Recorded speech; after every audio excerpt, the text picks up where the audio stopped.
سلمان ایک محنتی اور تعلیم یافتہ نوجوان تھا، انجینئرنگ میں گولڈ میڈلسٹ، لیکن بے روزگاری نے اسے چپ چاپ کر دیا تھا۔ گھر میں والدین کی پریشانی، بجلی کا بل، آٹا دال سب مہنگا۔ وہ روز سوچتا کیا بس یہی زندگی ہے؟ پڑھائی کی، محنت کی، لیکن آخرکار واپس وہیں۔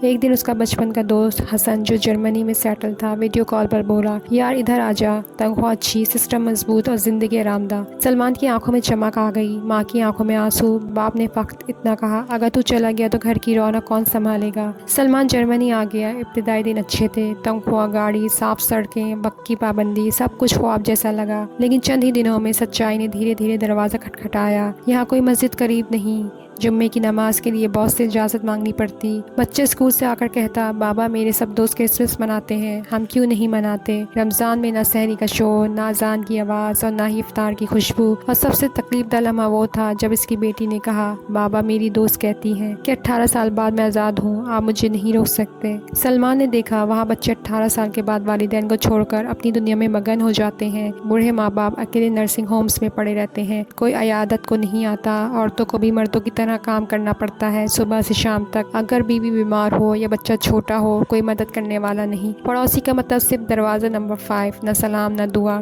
یہاں اگر روزگار ہے تو رشتے نہیں، پیسہ ہے تو وقت نہیں، گاڑی ہے تو ساتھ دینے والا نہیں۔ ایک دن سلمان پارک میں بیٹھا، ایک ضعیف پاکستانی سے ملا۔ وہ شخص رو رہا تھا۔ سلمان نے پوچھا، بابا جی کیا ہوا؟ بوڑھا بولا، میں نے ساری زندگی پیسوں کے پیچھے بھاگ کر گزار دی، اب بچے الگ، بیوی دنیا سے جا چکی اور میں یہاں اکیلا ہوں۔ کاش میں پاکستان واپس چلا جاتا، کم از کم جنازہ تو اپنوں کے کندھوں پر ہوتا۔ سلمان کے اندر کچھ ٹوٹ گیا۔ اگلے دن اس نے فلائٹ بک کی، ماں کو اطلاع دی اور 3 ہفتے بعد وہ لاہور ایئرپورٹ پر اترا۔ ماں کی آنکھوں میں وہ سکون تھا جو کسی ترقی یافتہ ملک میں نہ تھا۔ والد نے اسے گلے لگا کر کہا، بیٹا تو واپس آیا ہے، اب ہمیں کچھ نہیں چاہیے۔ سلمان نے پاکستان میں ایک چھوٹا سا سافٹ ویئر ہاؤس کھولا۔ محنت، ایمان اور اخلاص سے وہ کچھ سال میں کئی نوجوانوں کو روزگار دینے لگا۔ اب وہ ہر نوجوان سے کہتا، پردیس میں دھن ہے لیکن وطن میں سکون ہے، وہاں صرف جسم رہتا ہے، روح نہیں۔ اگر سب تعلیم یافتہ لوگ پاکستان چھوڑ دیں گے تو اس ملک کو کون سنبھالے گا؟ کسی انٹرویو میں جب سلمان سے پوچھا گیا، آپ نے ایک کامیاب زندگی چھوڑ کر پاکستان کا انتخاب کیوں کیا اور آپ کا کیا پیغام ہے ان پاکستانیوں کے لیے جو پردیس میں رہ رہے ہیں؟ سلمان نے مسکرا کر جواب دیا، پردیس میں سکون نہیں، صرف سہولتیں ہیں، اور سہولتیں دل کو نہیں، صرف جسم کو آرام دیتی ہیں۔ وہاں بچے والدین سے دور ہو جاتے ہیں اور تہذیب بدل جاتی ہے، مذہب کمزور ہو جاتا ہے اور انسان آہستہ آہستہ بے حس ہو جاتا ہے۔ ہاں، پاکستان میں مشکلات ہے، بجلی کبھی نہیں، سڑکیں ٹوٹی ہوئی، مہنگائی بہت ہے، لیکن یہاں ماں باپ کی دعا ہے، باپ کا سایہ ہے، اذان کی آواز ہے، رشتوں کا لمس ہے۔ میں خوشی سے یہ سب مشکلات قبول کرتا ہوں کیونکہ میرا دل یہاں ہے۔ پردیس میں رہنے والے سب پاکستانی میرے اپنے ہیں، لیکن میں ان سے صرف اتنا کہوں گا، اگر آپ وہاں کماتے ہیں تو کبھی اپنے وطن کو مت بھولیں، اگر آپ کبھی لوٹ سکیں تو لوٹ آئیں، پاکستان کو آپ کی ضرورت ہے۔